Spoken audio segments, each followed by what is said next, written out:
Hello दोस्तों, veterans नमस्कार। मैं दीवांशी। मैं आपको बताना चाहूँगा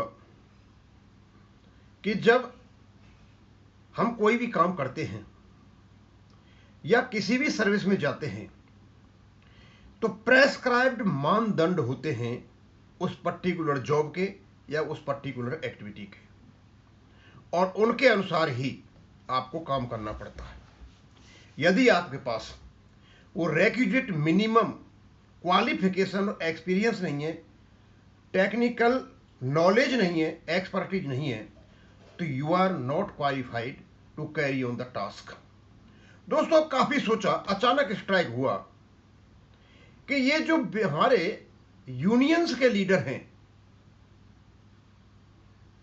जिनको हमारे मेंबर चुन करके भेजते हैं और ये रिप्रेजेंटेटिव बन जाते हैं रिप्रेजेंटेशन करने के लिए, यानी एम्प्लॉयर से बात करने के लिए। जो एम्प्लॉयर बैठा हुआ है और इधर जो एम्प्लॉय बैठे हुए हैं और जो यूनियन के नेता हैं, इनको डेमोक्रेटिक प्रोसेस अपनाते हुए चुन लिया जाता है और ये बन जाते हैं हमारे रिप्रेजेंटेटिव। रिप्रेजेंटेटिव बनना एक अलग बात है, और जिस काम के लिए ये रिप्रेजेंटेटिव बने हैं उसमें कई प्रकार के इश्यूज ऐसे हैं जो स्पेशलाइज्ड नॉलेज की जरूरत है, और ये सुप्रीम कोर्ट में भी कहा गया है। क्योंकि कई बार देखा गया है कि जब सीपीसी के किसी भी डिसीजन का कोर्ट में, यानी माननीय सुप्रीम कोर्ट में चैलेंज किया गया, तो सुप्रीम कोर्ट ने कहा कि ये जो मैटर है ये स्पेशलाइज्ड एजेंसी का मैटर है, we can't decide on it, go back to him. इसका मतलब सुप्रीम कोर्ट ये मानता है कि पे एंड अलाउंसेज का मैटर एक स्पेशलाइज्ड मैटर है, और इसको केवल और केवल सीपीसी में बैठे हुए लोग जो स्पेशलाइज्ड नॉलेज रखते हैं वही इसको कर सकते हैं। इसका मतलब ये हुआ बैंकर्स के जो पे एंड अलाउंसेज हैं उनको ये यूएफबी के दलाल किस्म के नेता जो चुन करके गए वोटिंग से, वो सही है कि वो डेमोक्रेटिक प्रोसेस है, लेकिन ये बेज सेटलमेंट में किस हैसियत से भाग लेते। दूसरे इश्यू हैं, ये कर सकते हैं, लेकिन बेज सेटलमेंट, पे एंड अलाउंसेज एक स्पेशलाइज्ड फील्ड है, इसमें स्पेशलाइज्ड लोगों की जरूरत है, और शायद यही चीज आपका 1970 का एक्ट कहता है। लेकिन इंडस्ट्रियल डिस्प्यूट एक्ट के अंतर्गत 1947 से पहले से ही ये लोग बैठते हैं, एम्प्लॉयर से बात करते हैं।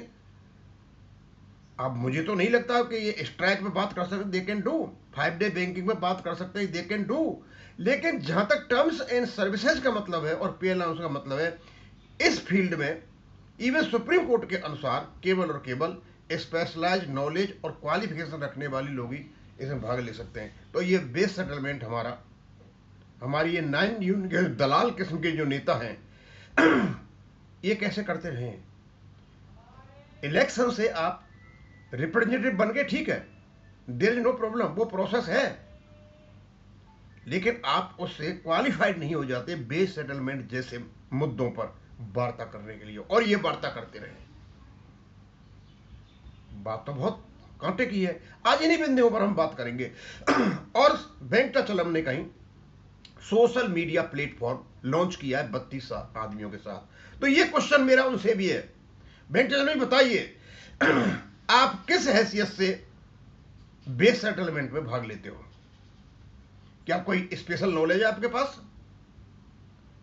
या सिर्फ आपको चुन लिया गया उसकी हैसियत से आप लेते हो? उससे तो नहीं ले सकते हो, बेस सेटलमेंट में नहीं ले सकते हो, दूसरे मुद्दों पर ले सकते हो। इसलिए दूसरे आज इन पे बात करेंगे। कहते हैं वेयर एक्सपर्टीज बिकम्स एसेंशियल, जहां expertise, special knowledge, technical knowledge की जरूरत है। Certain subjects can not reasonably be decided merely by negotiation because they involve specialized disciplines. Examples include statutory pension regulations में ये भाग नहीं ले सकते, actuarial valuations, financial sustainability, constitutional rights, interpretation of delegated legislation, tax consequences, accounting standards and long term pension liabilities, इनमें ये भाग नहीं ले सकते। सबसे बड़ी बात, जब भारत सरकार सीपीसी का चेयरमैन नियुक्त करती है उसमें यह देखा जाता है कि ऐसे व्यक्ति को नियुक्त किया जाए जो एडमिनिस्ट्रेशन का जानकार हो, लॉ का जानकार हो और कई प्रकार के बिजनेस एडमिनिस्ट्रेशन का जानकार हो, जिससे कि और कॉन्स्टिट्यूशन का जानकार हो, तो कॉन्स्टिट्यूशनल प्रिंसिपल्स और ह्यूमन राइट्स का वायलेशन ना हो, उनका समावेश इनकॉर्पोरेशन आपके बेज स्ट्रक्चर में हो जाए। तो मुझे नहीं लगता कि ये लोग ना तो लॉ जानते हैं, न कॉन्स्टिट्यूशन को जानते हैं, न प्रिंसिपल्स को जानते तो अब तक 35 में लागू हो गया होता। तो ये किस हैसियत से बेस सेटलमेंट में भाग लेते हैं? वेंकटचलम जी, आपकी जो टीम आ रही है सोशल मीडिया पर, आप हमें बताइए आप किस हैसियत से आप बेस सेटलमेंट में भाग लेते हो। आप अपनी क्वालिफिकेशन बताएं, सारे जितने भी यूएफबी के दल हैं, और हमें जानना चाहेंगे। Next, such matters require professional competence beyond ordinary industrial relations. Democratic representation is not a substitute for experts. Democratic representation यानी इनको हमने चुन लिया, रिप्रेजेंटेटिव बना दिया, तो ये सब्स्टिट्यूट नहीं है एक्सपर्टीज का, जो एक्सपर्टीज नहीं बन जाते हैं। Being elected by union members establishes representative legitimacy, it does not by itself establish competence. बहुत बड़ा जूता मार दिया। तुम ठीक है रिप्रेजेंटेटिव बन गए, लेकिन ये एक्सपर्ट नहीं हो आप, और जिन कामों के लिए एक्सपर्ट की जरूरत है वहां एक्सपर्ट जाना चाहिए। लॉ के जानकार होने चाहिए, एक्चुअली साइंस के जानकार होने चाहिए, इकोनॉमिक्स के, फाइनेंस के, पब्लिक एडमिनिस्ट्रेशन के, स्टेटरी इंटरप्रिटेशन को, और ये सारी चीजें जब सीपीसी बनता है तो उस समय देखा जाता है। Representation answers the question who speaks, expertise answer the question does the speaker understand what is being negotiated. इस प्रकार का जूता इनके दिमाग में पड़ा है, कौन बोल रहा है, लेकिन जो बोल रहा है उसको पता भी है वो क्या बोल रहा है। वो तो जब बजाने का ना, जब आपका लॉ में, एक्चुअली साइंस में, इकोनॉमिक्स में, फाइनेंस में, पब्लिक इंस्टीट्यूशन में यहां कोई एक्सपीरियंस नॉलेज रखता होगा। यानी बिना नॉलेज और एक्सपीरियंस के लोगों को निगोशिएशन करने दिया जाता है। Next, both are important but serve different purposes. दोनों जरूरी हैं, एक का डेमोक्रेटिक रिप्रेजेंटेशन भी जरूरी है, लेकिन जब स्पेशलाइज्ड मैटर आते हैं तो एक्सपर्टीज भी जरूर है। Next, स्टेटरी right can not be negotiate. अब बहुत बड़ी बात, स्टेटरी राइट को वो निगोशिएट नहीं किया जा सकता। 35 का जो हमारे बार बार कुछ जो हमारे पेंशनर्स हैं बार बार बकवास कर रहे हैं कि निगोशिएशन में जाएगा, निगोशिएशन में जाएगा, इंडस्ट्रियल डिस्प्यूट में जाएगा। स्टेटरी राइट को निगोशिएट किया ही नहीं जा सकता। इसका मतलब आईबी और यूएफबी 35 को टच भी नहीं कर सकते। Next, where parliament or delegated legislature create mandatory statutory rights, collective bargaining cannot override their right। collective bargaining इनकी नहीं हो सकती, और जब पार्लियामेंट ने राइट दे दिया है उसको एक कलेक्टिव बार्गेनिंग के माध्यम से उसका निगोशिएट नहीं कर सकते। If a regulation uses mandatory language such as shall be updated, implementation becomes a legal obligation rather than a matter of negotiation। collective bargaining cannot suspend, dilute, postpone, reinterpret mandatory statutory provisions unless the statute itself permits such। और मैं ये बता दूं, बड़े बड़े 30 mark का बनते हैं अपने को, बोलते हैं हमारा जो रेगुलेशन है उसमें निगोशिएशन तो इनके बीच में ही होगा। स्टैट्यूटरी राइट का निगोशिएशन नहीं हो सकता, और संसद में, राज्यसभा, लोकसभा में झूठ बोला गया था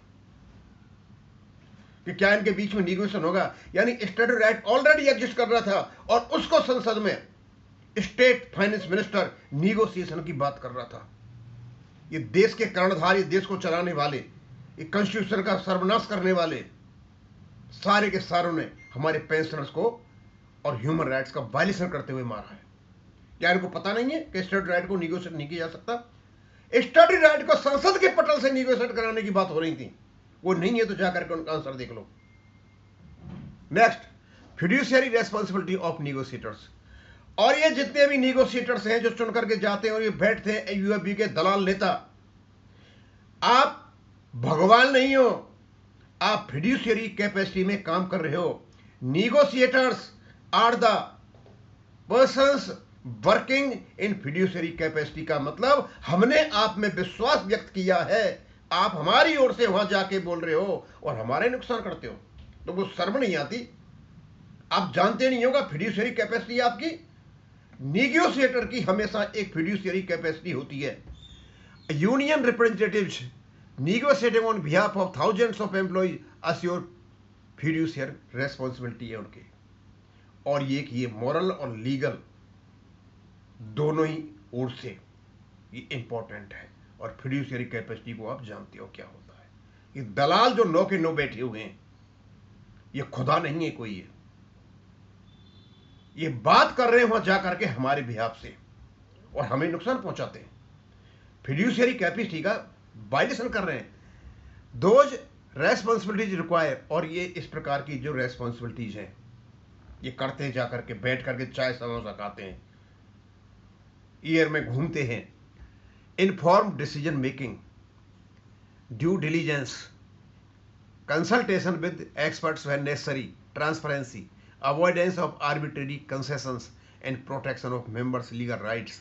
failure to obtain expert advice में undermine confidence in the bargaining process. और ये बार्गेनिंग प्रोसेस करते हैं, कलेक्टिव बार्गेनिंग करते हैं, और यदि ये अपने मेंबर्स का लीगल राइट को प्रोटेक्ट नहीं कर पाते हैं तो इनके लिए डूब मरने वाली बात है।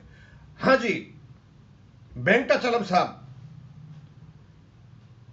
आपको हम देख रहे हैं कि स्टडी राइट को आप निगोशिएट नहीं कर सकते, और निगोशिएटर्स जो होते हैं फिड्यूशियरी कैपेसिटी में काम करते हैं, और सब डेमोक्रेटिकली आप रिप्रेजेंटेटिव हो हमारे, लेकिन बेस सेटलमेंट जैसे इंपॉर्टेंट मुद्दे पर आप निगोशिएट करने का अधिकार नहीं रखते। आप गलत करते आए हो तो अलग बात है, लेकिन आप अधिकार नहीं रखते हो। इसका आप हमें जवाब दीजिए। मैं यहीं खत्म करूंगा। थैंक यू, धन्यवाद।